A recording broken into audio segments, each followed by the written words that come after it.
This is now the third Sacred India Tarot workshop that I am doing in Mumbai. Previously, I have not done the Sacred India Tarot anywhere else other than Mumbai. I used to do tarot in Pune. This is my third Sacred India Tarot workshop. I created it, I designed the entire parameters. The illustrations were drawn by an English lady called Jane Addams, whose knowledge of Indian culture is actually much greater than ours. You know, it is one of those funny situations that you have in life. So let me explain a little bit what is the tarot first. Then we come to the Sacred India Tarot. What is unique and special about the Sacred India Tarot? This should not be confused with another tarot called the Sacred Indian Tarot. Yeah, that has only major arcana. It does not have minor arcana, figures or stories. But that's okay. That's a minor point, but still it's a point. So the tarot is a method. A tarot is a tool. A tarot is a process of raising consciousness. It is in very clear terms European yoga. It is a form of yoga that the Europeans created.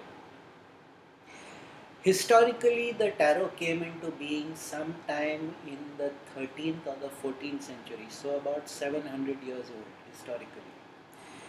The tarot becomes popular in any culture anywhere in the world when the society is changing from rural and agriculture based to city and business based, city and trade. That is always the time that the tarot becomes popular in consciousness. This is a very clear historical.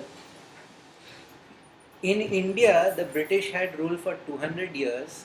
The British knew about the tarot. There was a whole bunch of European mystics, there were the theosophists, but the tarot had no purchase at all in Indian society. 1984 was the first time that the population shifted from being more in in urban and semi-urban areas than in rural areas. In the 90s, the tarot took off big time. So it is always the tarot is useful, it is a help, it is a tool, it is a method, a process that when societies are making this transition from an agriculture based, rural based, slow pace, community based, they are making the transition to urban, modern, transaction based, business based, individual is at the center of society, no longer the family is the center of society. When that kind of change happens in a society, the tarot seems to be a method that the European masters created to facilitate that process, to help people make that transition from one stage of social development and one stage of psychological development to the other. Now, how the tarot is done in India is shameful and a scandal. I will openly say this. I have earned the right to say it. I wrote the first book on the tarot ever published in this country. That was 12 years back. Then I made the first tarot pack based on Indian mythology. There was one which was done in Pune in Osho's ashram, but that was Asian, more Asian. It's called the Osho Zen tarot. But I was the one who created. So I have earned the right to say that in India, people don't know what they are talking about when they do the tarot. They are all using a variation of Jyotish. It's all a variation of Jyotish, and which is not a wrong way to go about it, but the tarot is so much more. If you use the tarot merely in predictions and astrology terms, then you're using about 3% of what it can do. The tarot is a yoga. The tarot is a whole method of transforming your consciousness. In many, many ways, I have learned and transformed, and my insights and my spiritual has developed because of the years and years and years. It's now over 20 years that I've been with the tarot. So I know the way tarot is done in India is quite scandalous. It's not at all appropriate. That's because people read 2.5 books and they immediately open up a dukan. There are some serious people, there are some knowledgeable people, but almost 95% of the people talking about the tarot are talking rubbish. And I think somebody needs to say it, so I will say it. Because it's really a tragedy. It's really a tragedy the way tarot is misused and misunderstood in the country. And these stories about the tarot originated in Egypt, it was brought down by aliens, all. No, it was a European invention. Contrary to what we think, Europeans were very spiritual people also. So, sometime in France and Italy, simultaneously, this was created in the 13th or the 14th century. There's enough historical record. We don't need these made up stories to find value in something. Something that is over 700 years old and really great spiritual people have created. Why do you want to push it back to Egypt and things like that? Doesn't make any sense. Yes, there is a large tie-up with the Jewish mysticism and the Kabbalah systems. A large part of it does tie up with that. But still the tarot is not originally from the Jewish or the Kabbalah mysticism. It uses that vibration or it uses that knowledge.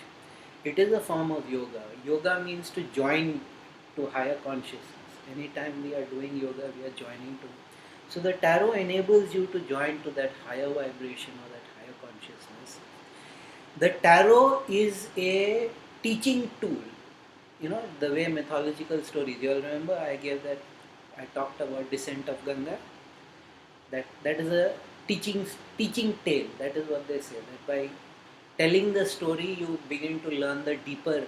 So the tarot works by using the images to teach you about life, to teach you how to function in the best possible way in life. Now, yes, of course, you can use it to do predictions. You can ask a question and you can get an answer.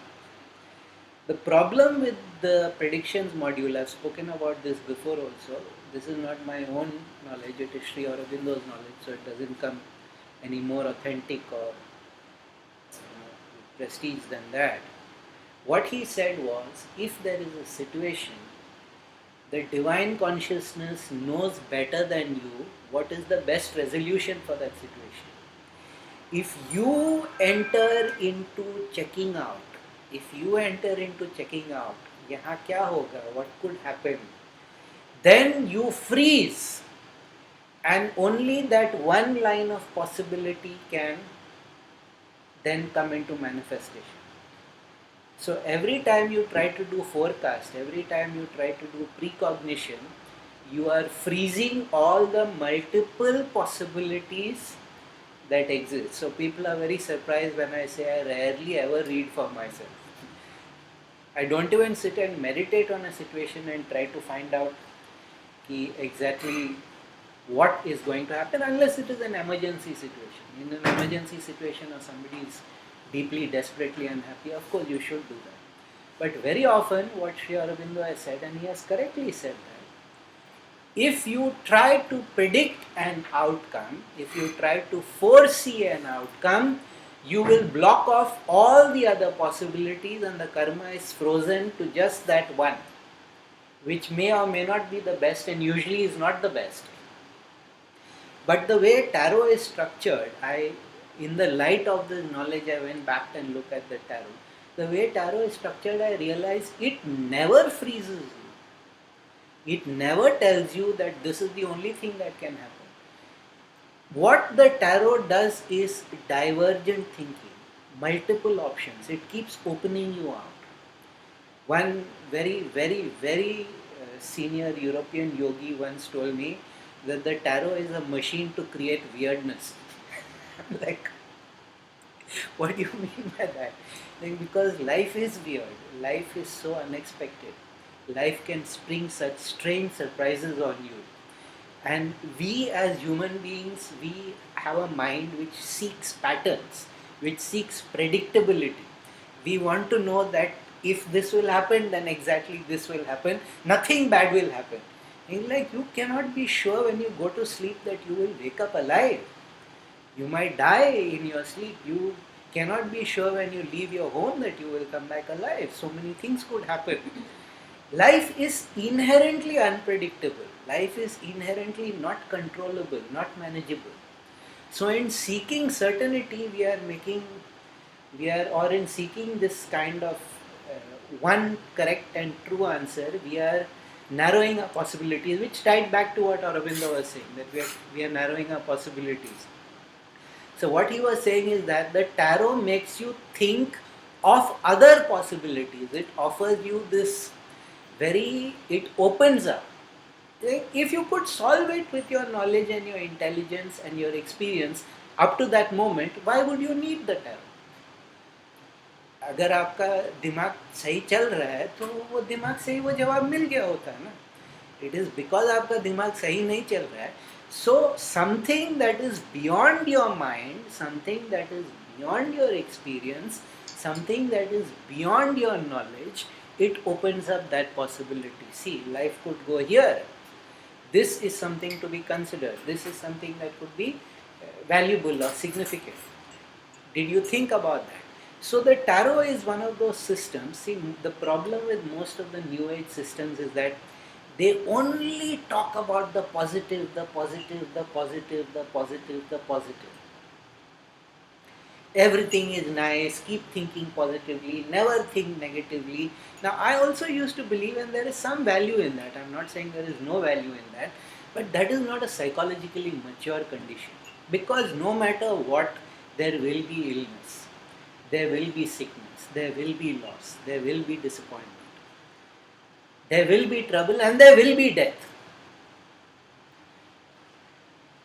And if you look at these so-called spiritual teachings, not the authentic teachings all tell you sit down and meditate on the fact that you will die. Sit down and meditate on the fact that you might fall ill, that your body will become old and feeble. All the real hardcore authentic teachings, they don't run away from the dark side or the shadow side or the pain that is in life. They accept it. Of course, they teach you how to come to a higher level where the pain will not hurt you, or the pain will not. Pain is inevitable, suffering is optional. But the tarot as a system, the way the tarot is structured is, the tarot is just like the Mahabharata. Every human situation that is ever possible is in the tarot. Each card has about 20 primary meanings and up to 200 secondary meanings. There are 78 cards in a standard pack.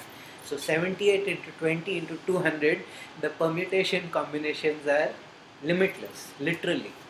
And each time you lay down the cards, the permutation combination changes. So you can never come to the end of the possibilities that the tarot offers. You can never come to the end of the possibility. So don't try. Don't ever make the mistake of saying, I have mastered the tarot. That is the day you are dead.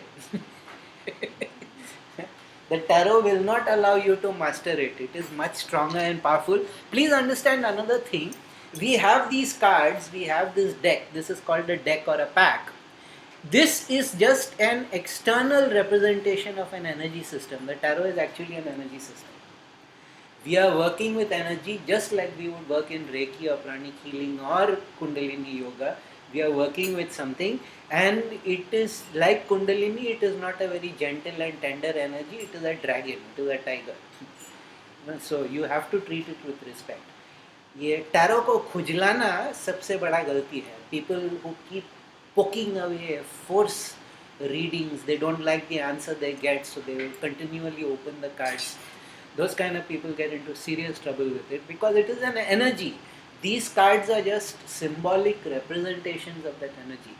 You are directly working with the energy. Never think you are working with the cards. Never think you are working with cards. You are directly. This is energy work. I am openly saying, which most people don't say, in the beginning when you do the readings, you will be tired. You will be wiped out with tiredness. Until you come to that level of...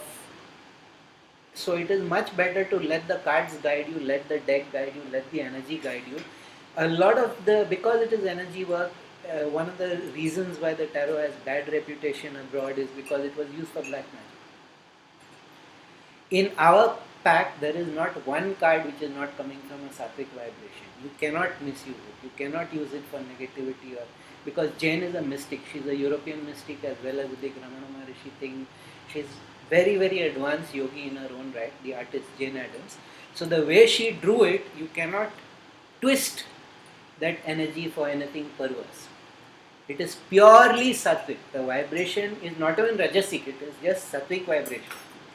It's just quite an extraordinary achievement. Just quite an extraordinary achievement. So our card, that negative vibration side of tarot is safe. It doesn't mean that the negative side of life, the knowledge you will not get. Of course you will get. Otherwise, what is the purpose? Now the tarot is a system where it doesn't seek that you become perfect. One of the big problems that the world has is people are constantly seeking for perfection. And when they realize that we are not going to be perfect, they become hypocrites. The aim in life is not to be perfect, the aim in life is to be complete. So, completion, not perfection. And not certainty, but the word for enlightenment in the tarot is something called certitude. You know, and you don't know from your mind, you don't know from your education, you don't know from your experience. You know from that deepest level of universal cosmic knowledge. You know with the Shakti, you don't know with your mind. That they call certitude, which is actually what Gyan is. Gyan is not knowledge, it is misused as knowledge. But Gyan is when the Shakti reveals something to you, when it comes from the deepest core of truth. That is Gyan. It is not knowledge. Knowledge is a tool we use to get Gyan. People mistake the tool. You don't mistake the deck or the pack for the tarot. The deck or the pack is not the tarot. The tarot is different. Sacred India Tarot is a particular vibration in the larger tarot vibration. And it's a very, very spiritual, yogic vibration. Each deck has its own vibration, has its own destiny. Our destiny is picking up at the moment, it seems. So this you must remember. We are not looking to become holy people. We are not looking to become perfect. We are looking to become complete. Psychologically mature. The tarot is not for children. The tarot is for adults. Psychologically adults, not chronologically. Not because you are past 21, that doesn't make you adult. So tarot is for a person who wishes to live in a responsible manner. This is a method, this is a tool, this is a system that helps you to live in a responsible manner. You want to give advice to somebody. If you could give advice from your knowledge, from your life experience, why do you need the tarot? It is when your knowledge and your experience is inadequate that you need a higher power to help you. So you use that higher power to help. So if you can keep that little humility there, I know Rohit and humility don't seem to be common words, but okay. You will be surprised how humble I actually am. But fake humility I don't have. I don't have any fake humility. Creating something like this is not for everybody. In the entire history of tarot, 700 years, there are only two packs like this. One is called the Mythic Tarot, made by a great lady, Juliet Schumann-Bach. She made that on Greek mythology, and the other one is me. So why should I be humble about it? In 700 years, it has been done only twice.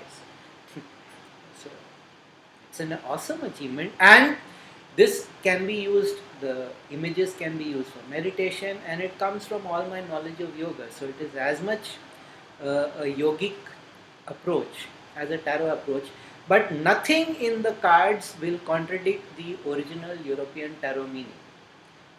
That is the fun part, because not only I took Indian stories, I took stories which fit perfectly into the sequence of meanings, which is why nobody else except Juliet and me have done it, because that is not easy. It is not easy, and every minor arcana, that is the deck, we'll come to it, the story flows in sequence. I don't have to change the story around. Exact point in the story, the card meaning, the original meaning as the Europeans had it, the original meaning is here. Because these are mythological stories, these are archetypal stories. The cultural filter will look different, but at the core they are all the same. They all flow from the same source of power. They all flow from the same source. An archetype is basically a vibration that we access as a visual. An archetype is a vibration of Shakti that exists, which we always see in visual terms. So an archetype is always visual, and these are archetypal energies. A devta is an archetype. It is a Shakti that we can see in visual terms. So that is the purpose of the tarot. Now, the people who created the tarot, they discovered that each card has a particular sort of vibration, each card has a particular sort of meaning. That is what we are going to be doing over the next 2 days. What is the meaning of that? Don't be in a hurry. Don't be in a hurry to learn all the meanings by day after tomorrow. You won't. Even I still don't know all the meanings.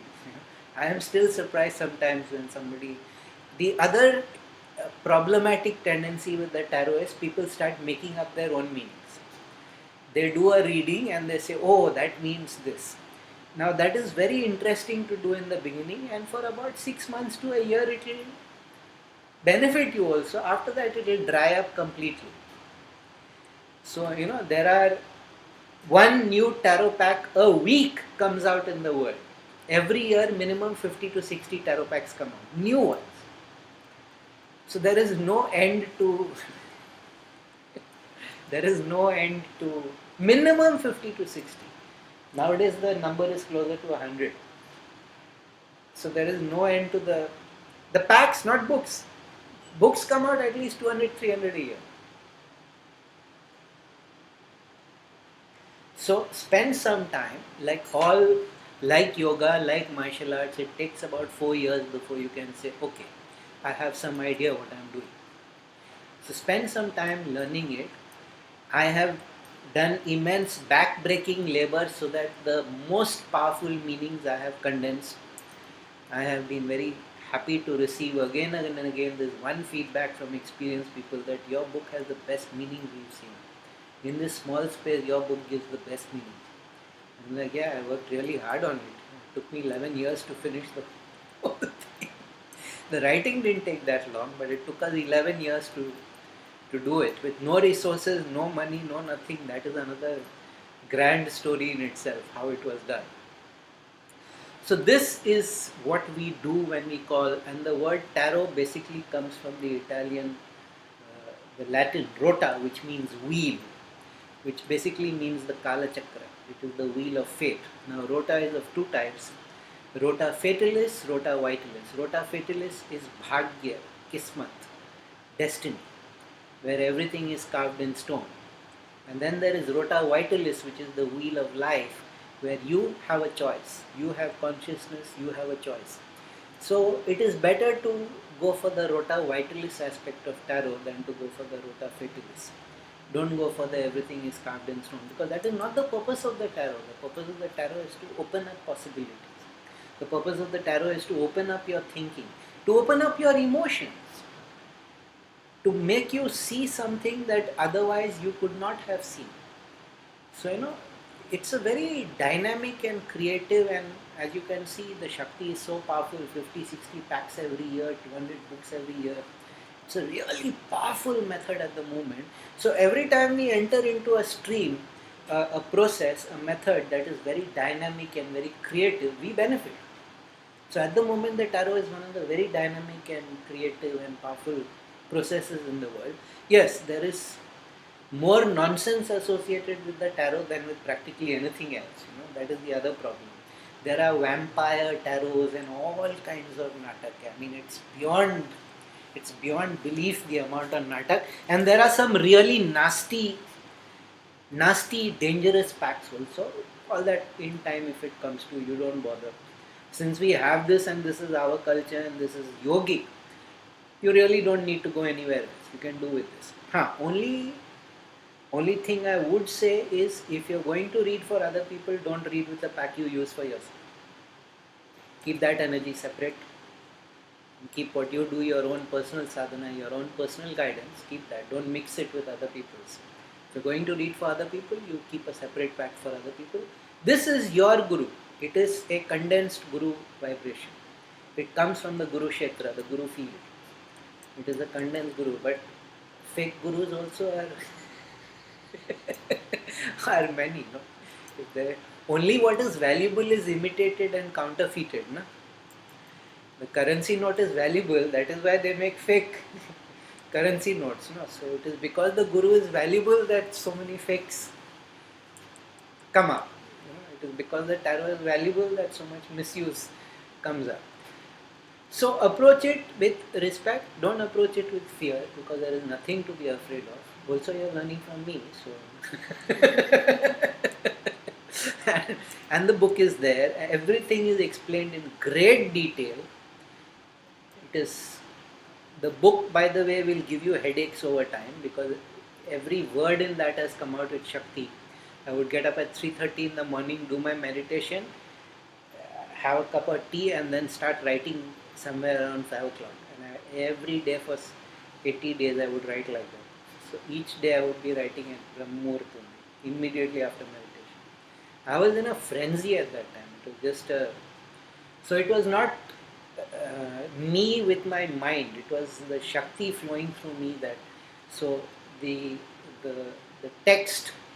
Many people, they can't get through more than 3 pages at a time because it is too much. It's too dense. But what to do? Because the consciousness created this thing through me and Jane. So we really, of course, it could not have happened without my knowledge. I'm not going to say, oh, I was just there and it happened. No, because of all my knowledge and my ability, I sat and I structured it, and then I went around trying to get an artist. All those are stories. But certainly what emerged became beyond what anybody had any concept of. So it's one of the very, very powerful and dynamic packs in the world today. Over time this will become very, very, very, very popular and famous. I think now when I do my personal teachings, I will insist that everybody learns this, because it's so much easier to communicate when you show the images. So much easier to communicate yogic processes when you show the images. Everything becomes much easier. So that's basically what we're going to be doing for 2 days. And of course there will be readings and how to advise people and yeah, when will my daughter get married? Yeah, all those standard things. Yes, you can use the tarot for all those things, but please understand it is much, much, much, much more than that. And don't be in a hurry to start sharing your knowledge and reading for people, because as soon as people know that you know how to read the cards, they will make your life miserable. Yeah, they will harass you for reading. You said to wait 1 year before. Yeah. Most people don't listen. If you can wait 1 year, it is good. Most people don't listen. Practice for 1 year with oneself. Because people, they, and don't do it for free. Even if you don't charge a lot, take some. That lack of energy exchange is one of the hugest problems with the tarot. Don't do it for free. Just take something. And by something I don't mean 11 rupees and 10 rupees. Yeah. Because I've learned the hard way that take the money, because the quality of advice that you can give if you're sincerely following the tarot is not something that people should expect or take for granted. It's a big mistake that people make. One of the biggest mistakes that you can make is to ask for guidance because you're going through a crisis and then not give value. Okay, at that moment you don't have the money, but you should pay for that, because at that moment you receive something very valuable which changed your life. So to take help in that kind of situation and not pay for it later on becomes karmically very problematic. It becomes very karmically problematic, and those are the people who never seem to succeed no matter how many people they go to, because I know they are not giving karma the due. They are not giving the universe the price. Since you are not giving the price, the universe won't allow you to become abundant. It's a big problem. It's a big problem. I, in the beginning, I was fortunate, I didn't read for anybody else for 4 years. I was very, very fortunate that way. In the beginning, I wouldn't charge, and then I could see the troubles that it was unleashing. So I sat in meditation and figured it out why. I'm not saying extort money from people. That's also not right. But don't, if it goes for free or it goes at token amount, no, then you are only diluting the Shakti. Why do you want to dilute the Shakti? Let people realize this is serious. And all the standard advice which I can give, but still I'll give. Don't let people tell you we are having a party, bring your tarot cards. Not that kind of, which is one of the standard suggestions, by the way. As soon as people know that you are doing the tarot or we are having a get together, bring the tarot cards. Don't become party entertainment. Then the deck does not cooperate very much with it. So you need to treat it very respectfully. That is why we wrap it up in cloth, keep it in separate nice box. For those reasons, to show that we are understanding that we are dealing with a powerful energy. Not for any other reason. Because when we do those things, automatically that little reverence comes in us. But those are the reasons. But fundamentally, this is what the tarot can do. What we are going to do for 2 days is exploring what the tarot can do. Yes? Shall we begin? Sarvam Shivam.